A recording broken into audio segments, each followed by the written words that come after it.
یہ اندیکھا جہان ہے۔ میں مصر میں حضرت امام شافعی رحمۃ اللہ علیہ کے مزار میں بیٹھا تھا، خاموش، بہت بڑا مقبرہ تھا، کچھ زیادہ مجمع نہیں تھا، چند لوگ تھے، خاموش بیٹھا، میں شیخ کو اعمال کے ہدیے پیش کر رہا تھا، تو زندگی کا ایک نظام ایسے سامنے آیا کہ امام شافعی رحمۃ اللہ علیہ، امام شافعی رحمۃ اللہ علیہ، ان کا نام اصل ادریس تھا، امام شافعی رحمۃ اللہ علیہ، کیا انسان! ان کا ایک چھوٹا سا واقعہ سناتا ہوں، اندیکھی دنیا کا، اندیکھے جہان کا، جس طرح میں یہ تعویذ کی بات کر رہا ہوں، جنتی تعویذ، کہ یہ ایک اندیکھی دنیا ہے، اندیکھا جہان ہے، یہ جنتی تعویذ۔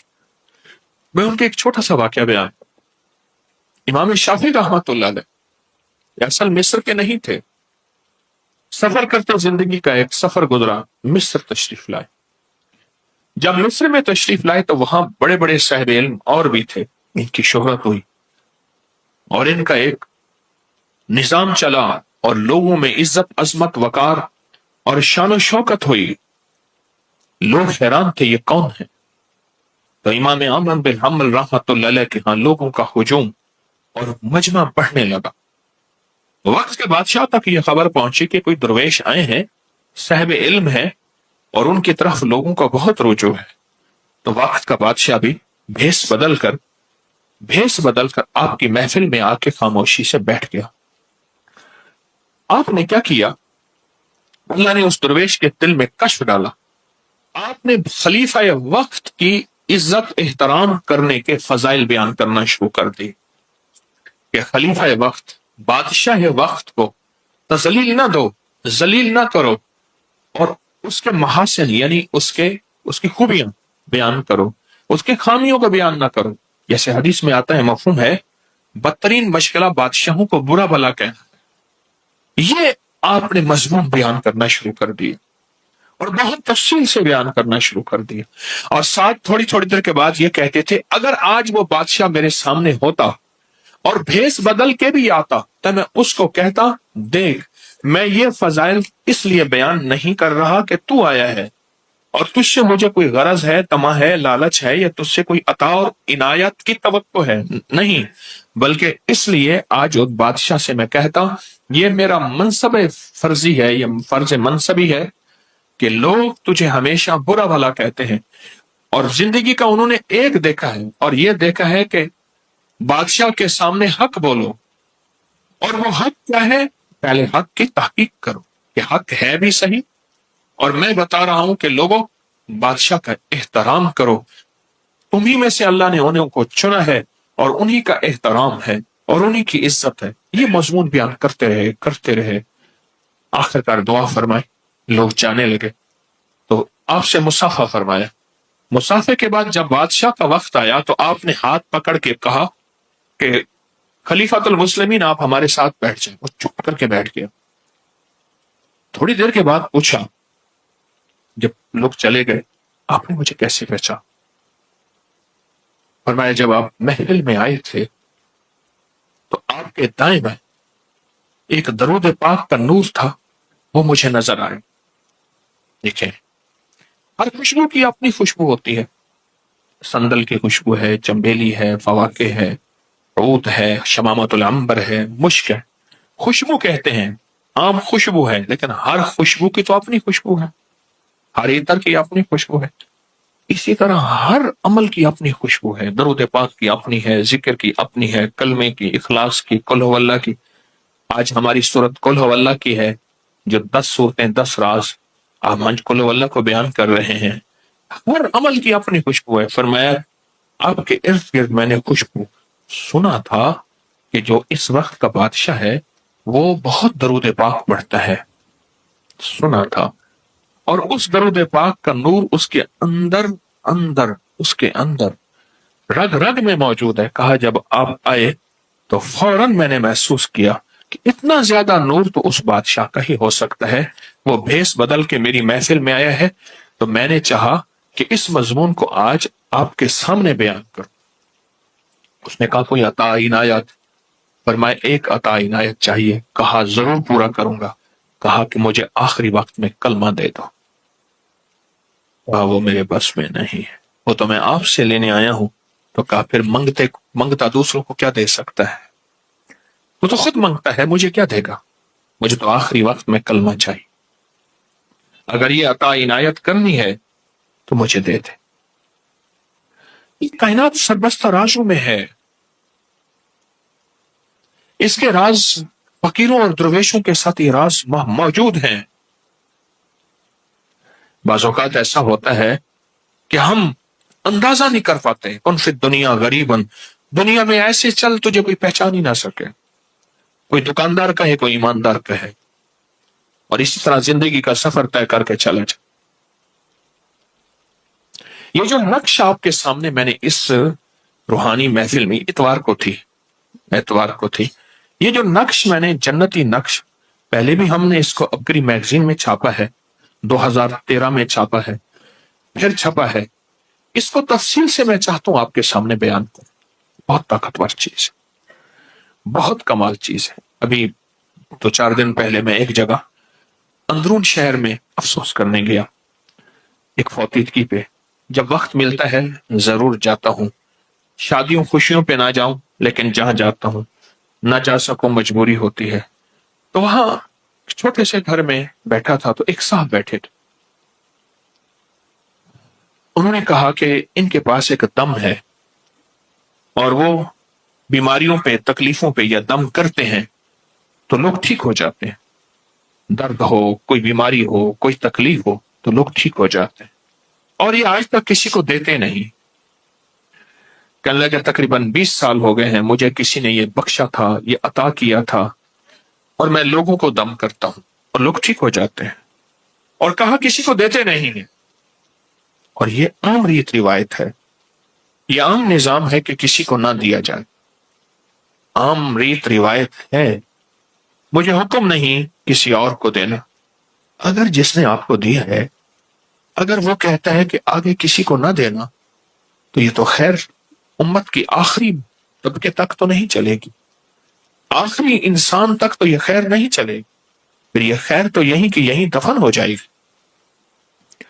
میرے حضور، میرے کملی والے، اگر خیر کو آگے چلایا ہے تو امت اور انسانیت کو یہ خیر پہنچائی ہے، اور میرے حضور نے اس خیر کو آگے چلایا ہے تو امت اور انسانیت کو یہ خیریں دی ہیں۔ آج وہ راز ہمارے سامنے راز نہیں رہی، پھر اسی طرح آل رسول نے، اصحاب رسول نے، محدثین، فقہا، اولیاء، صالحین نے اس راز اور خیر کو آگے سے آگے بڑھا ہے کہ اللہ کی مخلوق کو، اللہ کے بندوں کو یہ رحمتیں، یہ برکتیں، یہ وعدے، یہ عطائیں، یہ بخشش یہ ملتی رہے، اور انشاءاللہ یہ سلسلہ قیامت تک رہے گا۔ دیکھیں، وحی کا دروازہ بند ختم نبوت کے صدقے، پر وحی کی برکات قیامت تک چلے گی۔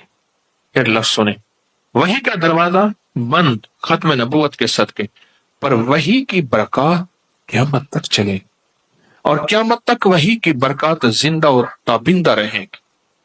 ان وحی کی برکات میں ایک یہ تعویذ بھی ہے، ایک یہ نقش بھی ہے، ان وحی کی برکات میں۔ جیسے وحی کی برکات میں سورۃ اخلاص ہے، میں نے آپ کو سورۃ اخلاص کے کئی عمل بتائیں، بہت دنیا کرتی ہے۔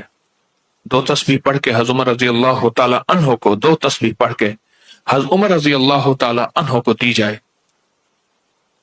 جتنا بھی کوئی پریشان ہے اولاد کی طرف سے، میں نے اس کو بہت تجربے کیے اور بڑے عرصے سے بتا رہا ہوں کہ جس کی اولاد اس کے حق میں نہیں ہے اور اس کے بس میں نہیں ہے، اور اولاد کے معاملے میں وہ تھک چکا ہے،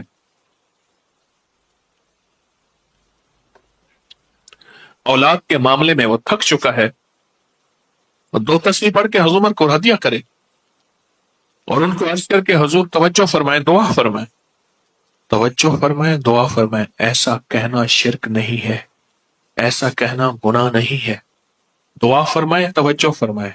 اور اگر یہ ٹھیک نہیں ہوتا پھر اپنے درہ فاروقی، جو درہ آپ کے ہاتھ میں ہوتا تھا، اس سے ٹھیک کریں۔ میرے پاس کئی واقعات آئے کہ بچہ رات کو، جوان رات کو چیخنے لگا، ہائے ہائے کوئی چیز مجھے مار رہی، کیا ہوا؟ کہا کہ کوئی چیز ہے ایسے لگتی ہے، اور کہتے ہیں کہ تو ہماری بات نہیں مانتا۔ واقعات ہیں۔ اور ہوئے ہیں اور ہوں گے اور ہوتے ہیں. کیوں؟ یہ جو ارواح ہوتی ہیں یہ بھی اب لاہوتی نظام بتا رہا ہوں، یہ بھی مالکوتی نظام بتا رہا ہوں. یہ جو ارواح ہوتی ہیں ان کو جب اعمال کا ہدیہ دیا جائے ارواح کو خوش ہوتی ہے. فرمایا جتنی نیک روحیں ہیں وہ کندیلوں کی طرح، فانوس کی طرح، کندیلوں کی طرح، فانوس کی طرح اللہ کے عرش کے ساتھ لٹکی رہتی، عرش کے ساتھ لٹکی رہتی ہے. جب ان نیک ارواح کو ہدیہ پہنچاتے ہیں تو چونکہ وہ اللہ کے بہت قریب ہوتی ہیں تو اللہ سے عرض کرتے ہیں کہ یا اللہ یہ ایک بندہ ہے بہت دکھیارا، بہت غم کا مارا، بہت حالات کا ستایا ہوا، یا اللہ اس بندے پہ ترس کھا، اللہ اس پہ رحم فرمائے، اور یا اللہ اس بندے کی مشکل حل فرمائے. تو اللہ پاک جل شان ہو ان نیک ارواح کی دعاؤں کو قبول فرماتے ہیں. یہ جو ہمارا ذکر خاص ختم خواجگان ہے صدیوں سے چلا آ رہا ہے، اولیاء صالحین کے تجربات میں یہ پڑھ کے پھر ان ارواح کو ہدیہ کرتے ہیں، پھر ان کے وسیلے سے دعا کرتے ہیں تو دعائیں قبول ہوتی ہیں، دعائیں قبول ہوتی ہیں اور دعاؤں میں تاثیر ملتی ہے اور دعاؤں میں طاقت ملتی ہے اور واقعتاً ملتی ہے، اور اس کے اندر بہت طاقت ملتی ہے، بہت تاثیر ملتی ہے اور بہت کمال ملتا ہے. اولاد کے لیے، بے اولادی کے لیے میں اکثر بتاتا ہوں کہ 2 تسبیح پڑھ کے 2 انبیاء ایسے ہیں، ابراہیم اور حضرت زکریا، جن کی بڑھاپے میں اولاد ہوئی، جن کو بظاہر کہتے ہیں کہ ممکن ہی نہیں ہے، ممکن ہی نہیں ہے کہ یہ اولاد ہو سکے. 2 تسبیح سورۃ اخلاص کی پڑھ کے ان کو ہدیہ کریں، 2 تسبیح سورۃ اخلاص کی پڑھ کے ان کو ہدیہ کریں، ان کو ہدیہ کریں. 2 تسبیح سورۃ اخلاص کی پڑھ کے ان کو ہدیہ. اور بات ایسا ہوا ہے جن کی اولاد نہیں ہوتی اور جن کی اولاد میں مسائل ہیں، میں نے دیکھا ہے کہ اللہ پاک کے نیک بندوں کی دعائیں، ان کی توجہات، اس کی تاثیر ملتی ہے. سورۃ اخلاص کی برکات کا حصہ ہے. ہم 10 صورتیں بیان کر رہے ہیں، 10 صورتیں 10 راز. آج سورۃ اخلاص ہے، یہ اس کی تاثیر بیان کر رہا ہوں. میں ایک درویش کے پاس گیا، انہوں نے مجھے اپنی تسبیح دی. وہ کیا کرتے ہیں، تسبیحاں بہت ساری اپنے پاس رکھتے ہیں، تسبیح پڑھتے رہتے ہیں، پھر وہ بندے کو دے دیتے ہیں، اگلی اٹھا لیتے ہیں، پڑھتے ہیں اور فرماتے ہیں یہ میری پڑھی ہوئی ہے. سچ ہے، واقعی پڑھی ہوئی. فرمان لے گا یہ میری پڑھی ہوئی ہے تسبیح، لیکن ایک وعدہ کریں اس پہ 2 تسبیح سورۃ اخلاص قل هو اللہ ضرور پڑھا کریں. اور کہا کہ یہ شاندار اور جاندار عمل ہے، آپ کو ہر زندگی کی مشکل میں، زندگی میں روحانیت میں، اور کوئی مشکل ہو، پریشانی ہو، اس کے لیے 2 تسبیح سورۃ اخلاص پڑھیں.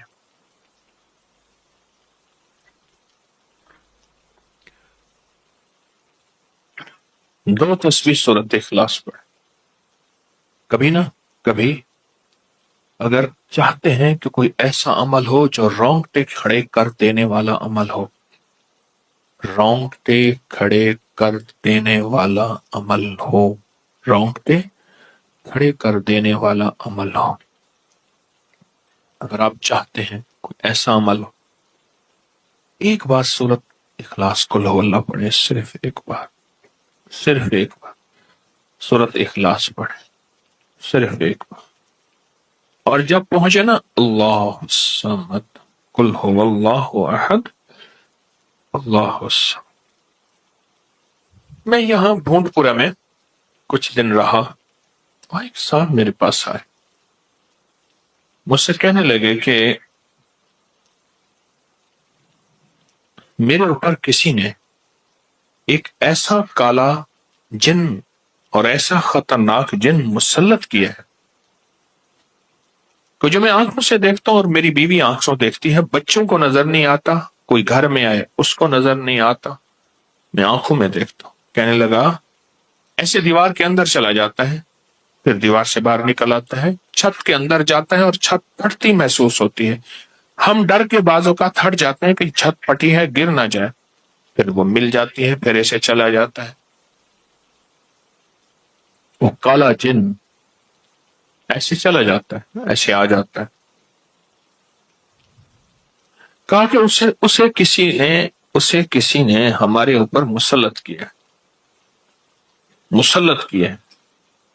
ان کے کچھ مسائل تھے، کوئی آپس میں مسلط کیے، اور کہا کہ وہ جن ایسا ہے ہمیں عبادت نہیں کرنے دیتا، تسبیح نہیں کرنے دیتا، وظیفے نہیں کرنے دیتا، اعمال نہیں کرنے دیتا، ہمارا منہ بند کرتا ہے. مجھے آج بھی اس بندے کے الفاظ یاد ہیں. دو اس کے ساتھ بوڑھی خواتین تھی، ایک بہن تھی، ایک بیوی تھی. بیچارہ حالات کا ستایا مرا ہوا، کوئی 60 65 کے 70 کے قریب اس کی عمر تھی. کہنے لگا کہ جب میں قل ہو اللہ پڑھتا ہوں تو اس کی گرفت ڈھیلی پڑ جاتی ہے، اور جب میں پڑھتا ہوں نا اللہ الصمد، تو کہا کہ اللہ الصمد پڑھتے ہی وہ ایک دم دور ہو جاتا ہے، ایسے جیسے کسی چیز کو کوئی دھکا دے اور وہ چیز دھکے سے ایک دم دور ہو جائے. اللہ الصمد، ایک دم وہ دھکے سے ایک دم کوئی دور ہو جائے.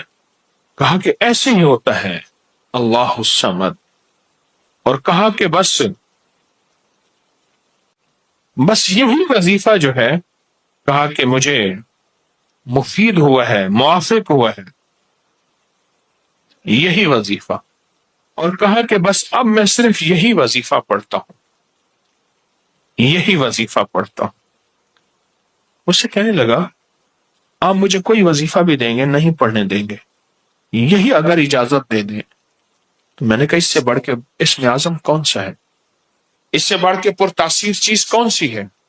میں آپ کو یہی وظیفہ دے دیتا ہوں، آپ اسی وظیفے کو پڑھیں. پھر میں نے اس کا ترکیب بتائی، آپ کو ہی بتاتا ہوں. شاید میں زندگی میں پہلی دفعہ بتا رہا ہوں، یا پہلے بتائی ہوگی، جہاں تک میری یادداشت ہے پہلی دفعہ بتا رہا ہوں. یہ نہیں کہ چھپاتا ہوں، دعویٰ تو پھر بھی نہیں کر سکتا، بھول جاتا ہوں پھر یاد آتی ہے بازو کا. اب وہ چیز آپ کو عرض کر رہا ہوں. میں نے اسے کہا صرف ایک دفعہ سورۃ اخلاص پڑھ، اول آخر 3 دفعہ درود شریف. رونگٹے کھڑے کر دینے والا عمل، اس کا نام جو میں نے سال سے رکھا ہے، رونگٹے کھڑے کر دینے والا عمل. حدیث میں آتا ہے، مفہوم ہے کہ جب بندے کی اضطراری کیفیت ہوتی ہے، بے چین، بے قرار، پریشان ہوتا ہے، مضطر، اس وقت عرش الہی ایک دم میں حرکت میں آتا ہے، رحمت متوجہ ہوتی ہے اور اللہ کا عرش ہل جاتا ہے. رونگٹے کھڑے کر دینے والا ایسا عمل جس میں انسان جو ہے بس ایک پل میں ایسے بے چین، بے قرار ہو. اس کی ترکیب یہ ہے کہ والا پھر درود پاک 3 بار، ایک دفعہ سورۃ اخلاص پڑھیں، اور پڑھ کے جب اللہ الصمد پہ پہنچے نا تو اس کو ہلکا ہلکا دل میں دہرائیں، اللہ الصمد، اللہ الصمد، دہرائیں، توجہ سے دہراتے جائیں، دہراتے جائیں، دہراتے جائیں. پہلے الفاظ آتے ہیں، غور سے سنیے گا، پہلے الفاظ آتے ہیں، پھر کیفیات آتی. پہلے الفاظ آتے ہیں، پھر کیفیات آتی. پہلے الفاظ آتے ہیں، انسان پہلے الفاظ سے. بچے کو آپ ایسے لوگوں کے ساتھ پلنے کے لیے جو بول نہیں سکتے. بچہ کبھی نہیں بولے گا، گاں کرے گا، کرے گا، بول نہیں سکے گا، کیونکہ بچہ الفاظ چنتا ہے، پھر وہ الفاظ بولتا ہے. پہلے الفاظ ہوتے ہیں. کسی نے پوچھا حضرت میرا دل ذکر نہیں کرتا، بس زبان سے کرتا ہوں. کہا مبارک ہو، اللہ نے جسم کے ایک حصے زبان کو قبول کر لیا ہے، اس کو نہ چھوڑنا، ایک وقت آئے گا دل بھی قبول ہو جائے گا. ایک وقت آئے گا دل بھی قبول ہو جائے گا.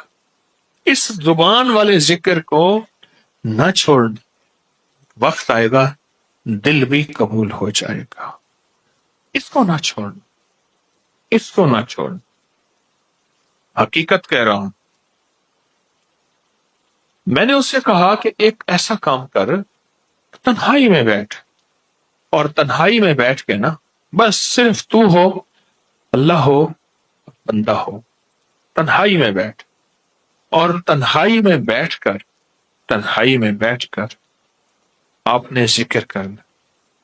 تنہائی میں بیٹھ کر آپ نے ذکر کرنا، تنہائی میں بیٹھ کر، اور اللہ الصمد کی ضربیں لگانی ہے دل پہ، دل پہ، دل پہ. پڑھنی صرف ایک دفعہ سورۃ اخلاص ہے، اور جب دیکھے نا رونگٹے کھڑے ہو گئے ہیں، اور انگ انگ میں سے آنسو بہنا شروع ہوئے ہیں، آنکھوں سے، آنسوں سے، اور دل سے، اور کیفیات سے ہر جسم کا حصہ اللہ کی طرف متوجہ ہو گیا ہے. ہر دل کا حصہ، ہر جسم کا حصہ، ہر رگ رگ رگ رگ رگ رگ اللہ کی طرف متوجہ ہو گئی ہے. تو پھر اللہ کے ساتھ تعلق بنا، اور اپنی مراد، اپنی آس، اپنی امید اللہ کے سامنے پیش کر. اپنی مراد، اپنی آس، اپنی امید اللہ کے سامنے پیش کر، اور اللہ الصمد کو دوہرا دوہرا دوہرا دوہرا دوہرا. یہ جو جنگلوں میں کہتے ہیں چلا کیا فلاں بابا جی نے، پہاڑوں کی غاروں میں چلا کیا فلاں بابا جی نے، کنوؤں کے اندر چلا کیا، ابھی بھی ایسے کنویں موجود ہیں جس کے نیچے اتر کے پانی بھرتے تھے. اس کو ہمارے بر صغیر کی زبان میں باولی کہتے ہیں. اس میں نیچے جا کے پانی بھرتے تھے. میں نے بخارا کے اندر دیکھا، اور کئی جگہ دیکھا، ٹھٹھا میں بھی ابھی وہ ہیں، ٹھٹھا میں لیکن خشک ہو چکے ہیں، نیچے جا کے پانی بھرنا. ان کنووں کی گہرائیوں میں جا کے، تنہائیوں میں بیٹھ کے، خشک کنووں میں اللہ الصمد اور ذکر. اس کی وجہ اندر تنہائیوں میں. یا پھر کیا کیا؟ کہا کہ روئی کو تھوڑا سا گیلا کر، اور پیسی ہوئی کالی مرچیں اس میں ملا، اور کانوں میں ڈال کہ کوئی آواز کانوں تک نہ پہنچے. میری اماں رحمت اللہ علیہ کے پاس طوطا تھا، تو اس طوطے کو کلمہ پڑھاتی تھی. رات کو پڑھا پڑھا کے نا اس کے کانوں پہ موم لگا دیتی تھی. میں نے خود دیکھا، کانوں پہ موم لگا دیتی تھی کہ ساری رات اس کے کانوں میں، ساری رات اس کے کانوں میں اور کوئی آواز نہ جائے. جاگ رہے، اور کوئی آواز نہ جائے. اچھا، ایسا کرتے رہے کرتے رہے. میں نے خود دیکھا کچھ عرصے کے بعد اس نے کلمہ پڑھنا شروع کر دیا. ایسے ہی ہم اگر مشق کریں، جانور کی مشق ہو جائے تو اس کو کلمہ زبان پہ آ جاتا ہے. اگر ہم کبھی بھی کسی جنگل ویرانے میں، کبھی گھر کی تنہائیوں میں، کبھی کہیں بھی ایک دفعہ سورۃ قل ھو اللہ پڑھیں، اور ایک دفعہ سورۃ اخلاص پڑھیں، اور ایک دفعہ سورۃ اخلاص پڑھیں، لیکن اللہ الصمد کو بہت زیادہ دوہرا. اصل میں اللہ میں نقطہ نہیں، صمد میں نقطہ نہیں. یہ حروف صوامت ہیں، یہ بے نقطہ حروف ہیں، اور ان بے نقطہ حروف میں بہت طاقت بھی ہے، بہت تاثیر بھی ہے، بہت کمال بھی ہے.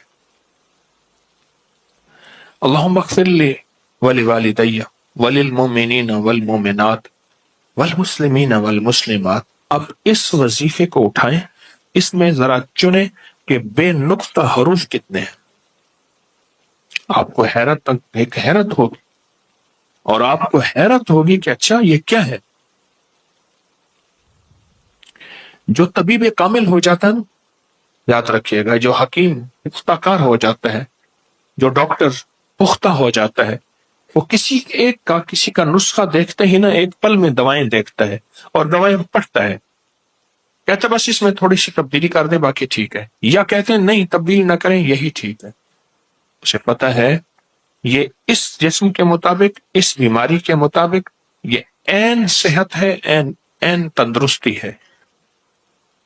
اسی طرح جو وظائف کی دنیا کا بندہ ہوتا ہے، اور اس کو وظائف کی دنیا میں پختگی مل جائے، تو وہ بھی ایک پل میں وظیفے کے اندر کی طاقت دیکھتا ہے کہ اس میں حروف عطشی کتنے ہیں، خاکی کتنے ہیں، آبی کتنے ہیں، بادی کتنے ہیں، سوامت کتنے ہیں۔